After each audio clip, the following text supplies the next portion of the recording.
So I've been reading through some books lately and doing research on what the next video should be. Because while I want to cover haunted locations around the world, I also want to take a look at people's experiences with the paranormal. I feel that a lot of people who go through such experiences don't share their stories. Because for one, they don't think people will believe them. Two, people will just assume that they're crazy or hallucinating. Three, those who experience such accounts will brush it off as something else that is normal or something very uncommon. And four, they just don't really realize that anything paranormal is happening. And trust me, I know that most things have a valid explanation behind it. Not everything is paranormal, and most things just happen for a reason. We might not know it, but they just happen. But sometimes there are things that unfold right in front of us, and we cannot wrap our mind around it.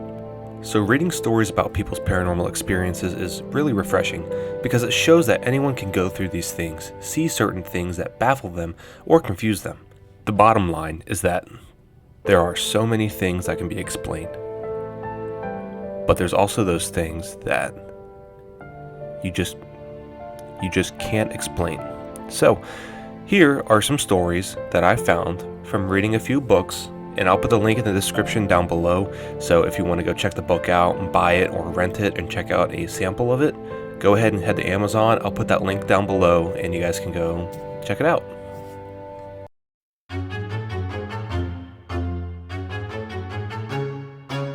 So Colleen worked security for a couple hospitals before she became a police officer, and one of the job duties as a security guard is to check the morgue. And a few of the job duties that are included in checking up on the morgue is to make sure the temperature is okay so that the bodies are at the right temperature that they should be. It is to make sure that the logbook is accurate and correct. It's to make sure that the deceased patients that are supposed to be in there are in there. And another job duty is to assist with removing the deceased patients from their hospital room and to take them down to the morgue. And this is one of the things that Colleen hated the most. She didn't mind most of her job duties at the hospital doing security, but going down to the morgue, going down those creepy and dark hallways leading all the way to the morgue, and then just being down there, she did not like that at all. But her boss just gave her permission and told her, hey, I think you can do this on your own now. I think you're ready. So if you want to go down there and check on the morgue, you can go do that.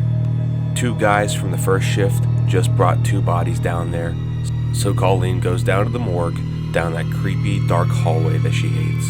She goes to the door to the morgue, and she unlocks it, opens it up, checks everything, checks the logbook, and when she looks over to the middle of the morgue, a 6-foot, dark, shadow figure is standing over one of the bodies that were just rolled into the morgue.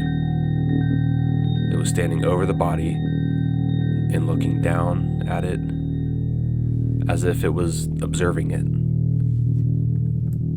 After a few seconds, she is overcome completely with this wave of fear and goosebumps, and she suddenly just rushes out of the room, closes the door, locks it behind her, and just can't believe what she saw. After a few weeks of being on the new job, she finally felt comfortable to tell her boss about what happened. And worried that she's going to seem crazy, she tells her boss what happened, and then her boss replied, "Don't worry, you'll have plenty more experiences like that working in this place." And Colleen's boss tells her this: understand this, a hospital is a gateway between the living and the dead. We've all had things happen to us here. So shortly after all of this happened, Colleen got a call about a patient who had passed away, so she and her partner had to go remove the person. So she gets a gurney and she wheels it up to the room where the deceased patient was. She waited for a little bit and got some paperwork from the nurse's desk and asked the nurse if there were any more family members that were waiting there or sitting in the room saying their final goodbyes. The nurse told Colleen that all the family members had left probably an hour ago, so she should be clear to go in and to remove the body. When she goes into the room and she pulls back the curtain that goes around the bed, the privacy curtain, she sees somebody sitting there on the couch with their face in their hands and their elbows on their knees sitting there, and they're crying. So she pulls the curtain back, and she says, "Hey, I'm sorry. I didn't think anybody was in here. I'll go ahead and give you some more time." As she's going back out of the room, she bumps into the nurse and tells the nurse, "Hey, there's somebody still in here. We'll just go ahead and get back out of there." The nurse said, "Hey, everybody was out of the room an hour ago. It should be clear. There shouldn't be anybody else in here right now." So she pulls the curtain back, and there's nobody sitting there on the couch where Colleen just saw. Colleen could have swore that there was somebody sitting there, so she was just kind of beside herself, thinking, "There was somebody here. I swore I just saw them." Colleen's partner finally arrived, and the nurse went ahead and left the room. They went on each side of the bed so they can go ahead and wrestle the body bag over onto the gurney, strap it in, so they can take it down to the morgue. During this time, Colleen felt like she was being watched. After seeing that person sitting there and then suddenly disappear when the nurse pulled back that curtain, she felt like somebody was still there and that she was being watched. So out of curiosity and feeling kind of nervous, Colleen went ahead and unzipped the very top of the body bag to expose the face of the deceased patient. When she unzipped the body bag to reveal the face of the deceased patient, she saw that it was the same person that was just sitting there on the couch. Colleen gasped and just could not believe what she had just saw.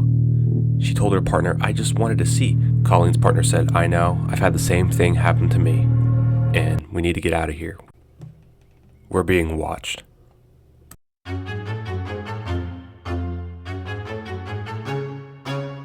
Jane had been house hunting for a little while now. She had been looking at different houses across the map, and she hadn't seen anything that she really liked yet. She's been looking for that perfect house. Well, her realtor contacted her and told her, "Hey, I found this house. It's exactly what you've been looking for. 3-bedroom, yada yada. Exactly what you've been wanting. You should come look at it." Jane was very excited to check out her potential new home, and she was hoping it was going to be exactly what she had envisioned. When she finally went to look at the place, she started to really fall in love with it. It was starting to look like everything she wanted and more. Her real estate agent got a phone call and told Jane to continue exploring the house on her own, and that she would meet up with her when she's done. Jane went upstairs to check out the rest of the house, and she came across a room that would possibly be her home office. It had a nice window with a breathtaking view of outside.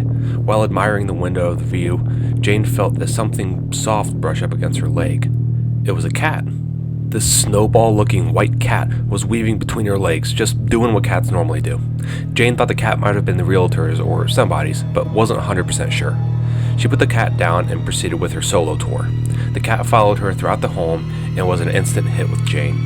She even considered taking it home because she wasn't 100% sure if the realtor owned the cat or if it was just a random stray cat. All of a sudden, the cat started to hiss and raise its hackles at Jane for no reason. Jane started to get overwhelmed and felt nauseated. The whole atmosphere of the house changed and sent Jane on a beeline to the restroom. After she felt better, Jane went downstairs and waited for her agent to finish the phone call. The realtor finished, and Jane asked about the cat upstairs. The realtor knew nothing about a cat and didn't own one. After only a couple steps into their search for the cat, Jane had another episode with nausea and had to sit down. The realtor checked out the house on her own and had no luck finding a cat. Jane told the agent that she would think about buying the house and would give her an answer later. Something with the house did not sit right with Jane, mainly because of the cat incident, so she decided not to go through with buying the house. After a few months of house hunting, Jane finally found the perfect one and moved in. She got a call from her realtor, who ended up relaying some very disturbing and terrifying information.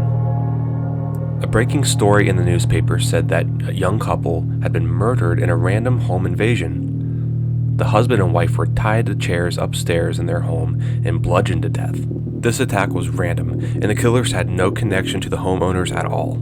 The house where this all had happened was at the house Jane had recently turned down. Was the cat that she interacted with trying to tell her to get out and not buy the place? Was it a sign that something lived there in that house and that it was going to hurt Jane or attract something to possibly harm her? Did the cat purposely protect her and her family? Did the cat do the same thing for the other family? Did the other family ignore the cat? Or possibly did the same thing as it did to the Jane? We'll never know. Hey guys, thank you so much for checking this video out. If you would like to, please subscribe, share this video, hit the thumbs up, and if you want to, join the Facebook group and you can, engage in conversation. If you have a scary story, paranormal encounter, pictures, videos, anything, a story from you or your loved ones or anyone, or if you have a good recommendation for a book for me to read, or a movie or something to see, let me know. Go ahead and share that on the Facebook group if you want. But again, thank you so much for joining us today. Really appreciate your support. And until next time, take care.